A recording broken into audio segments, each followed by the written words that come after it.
I'm now joined by Darcus Howe, who is a writer and broadcaster, and we can speak to him now. And Marcus Dow is in Croydon. Marcus Dow, are you shocked by what you've seen there last night?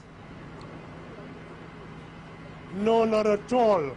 I have been living in London for 50 years. There are so many different moods and moments. But what I was certain about, listening to my grandson and my son, is that something very, very serious was going to take place in this country. Our political leaders had no idea.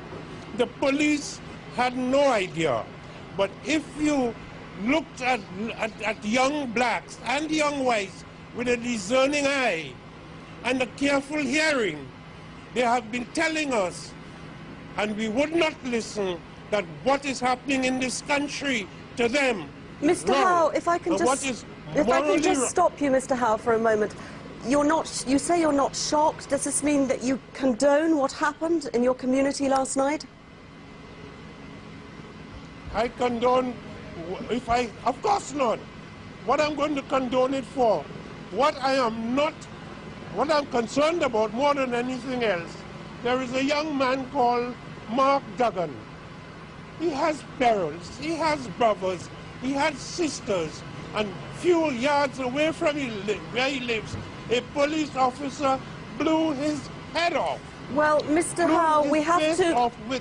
Let me finish. Mr. Howe, we have to wait for the official inquiry before we can say things like that. We don't know what happened to Mr. Duggan. We are going to wait for the police report on it. If I can take you on a little bit, you were talking about your grandson, you were talking about young people. You were talking about your grandson, you were talking...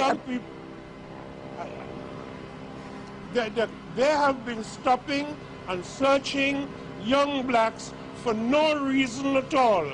I have a grandson, he's an angel, and he began to think he was coming of age when the police slapped him up against the wall and searched him, and he thought he had now had a gold star.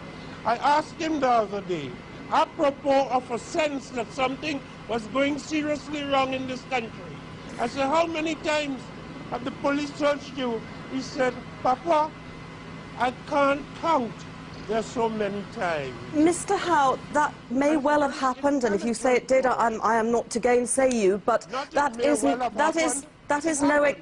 is not an excuse to go out rioting and cause the sort of damage that we have been seeing over the last few days. Where were you in 1981 in Brixton? Mr. They had I don't call it rioting, I call it an insurrection of the masses of the people. It is happening in Syria, it is happening in Clapham, it's happening in Liverpool, it's happening in Port-of-Spain, Trinidad, and that is the nature of the historical moment. Mr. Howe, Mr. Howe, if I can just ask you, you are not a stranger to riots yourself, I understand, are you? You have taken part in them yourself. I have never taken part in a single riot. I've been on demonstrations that ended up in a conflict, and have some respect for an old West Indian Negro and stop accusing me of being a rioter. Because you won't tickle me to get abusive. You just sound idiotic. Have some respect. Darcus Howe. Have grandchildren. Thank you very much for joining us from Croydon. Darcus Howe, their writer and broadcaster. OK, well, there's been a huge knock-on to lots of aspects of life in the capital, including sport. Let's speak to Jill, who joins us. And they're friendly tomorrow, England and